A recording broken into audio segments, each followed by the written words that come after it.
Hey everybody, tonight is going to be PiFinder night. I'm going to show you how to use a PiFinder on a big Obsession Classic Dobsonian and a binocular telescope.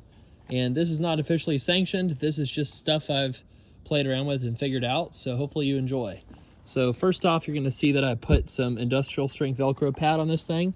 And now I'm just going to put it on the binocular telescope like this.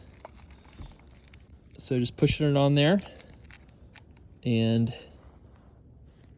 there you go. I got the cap removed. So for turning it on, there's this little button that you click, and then when it's on, it's going to have that little orange glow. So now I'm going to come over here and do it to the Obsession as well. So got that little orange glow. That means it's waking up. So I like to point it up kind of higher at the sky so that it will start acquiring satellites. So I'm going to wait for it to do that. Over here, it is thinking. And that's the thinking screen there. When that comes on, that's good. And so now it's going to start basically just waking up. And the first time you ever get one of these, there is a little thing you can do with the camera. You just twist it to focus on a star, basically, to get the camera on the PiFinder itself to be focused. It's pretty self-explanatory. I was a little bit nervous when I first started using it, but you just kind of have to get out there and try, and you'd be surprised about how fast you'd pick it up. So if I go up to start, then when you first get it, this focus thing, you're basically going to be looking at a star and just twisting the camera to get it to be as small as of the dot as possible. But I'm going to go in here and click on GPS status, and it says GPS locked. So that means I've already got probably enough GPSs to get started. So I'm going to click on a line, and what I'm going to do next is basically try to get something like Betelgeuse, and it's going to be impossible to see that probably from a YouTube video, maybe not. But so I'm just going to point it at Betelgeuse, and I'm going to get it lined up, and just give me a quick second here. All right. So all I did was move the binocular around a little bit to try to get Betelgeuse right in the center. So now I'm going to go to this minus button just to see what I got here. I'm going to do minus again. And then I'm going to click start a line. That's that little square button. And then now I just have to choose the right star. So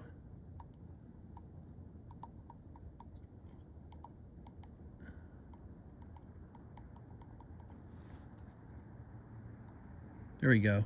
So I had to kind of click around a little bit to get it to Betelgeuse, but now I've got that, and I'm going to hit save, basically that square button. Now it says a line. So now I'm going to go back, and then back, and then I'm going to go to chart, actually objects, by catalog. I'm going to go to planets, and I'm going to look for Jupiter. So you can see kind of how it's working. Zoom out a little bit. So I'm just twisting the binoc. It's getting closer to 0, 0. And I don't want to trip here, so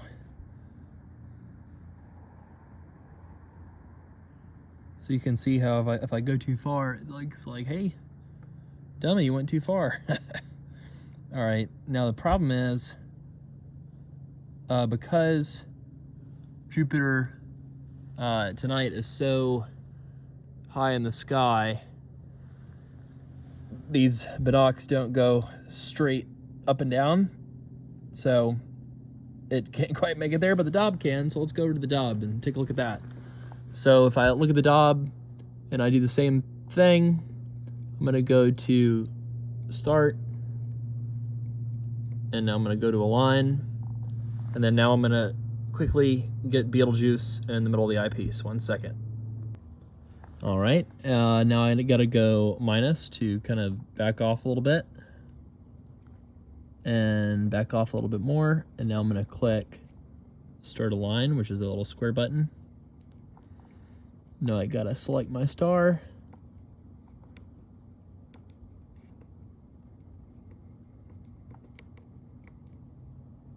Okay, I've got the Betelgeuse selected just by clicking up and down to get to the right one. Now I'm gonna press Save Aligned.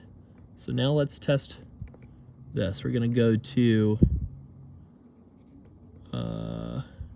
Objects, by Catalog, Planet,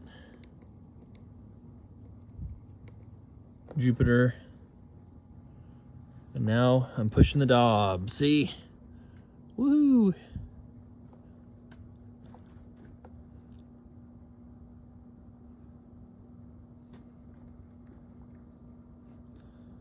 I used to have Argo Navis on this thing, and you know, Argo Navis, I'm sure when it came out was cutting edge and really helpful for a lot of people, but gosh, did I have problems with it.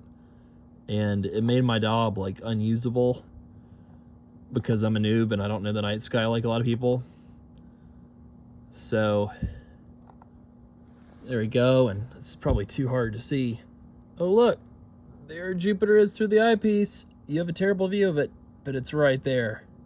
Boom. There's the proof in the pudding, right? So, I mean, this thing is really, really accurate. I mean, it's so much more accurate in my experience than the Argo Navis on this thing. And the cool thing is, you know, I got no encoders.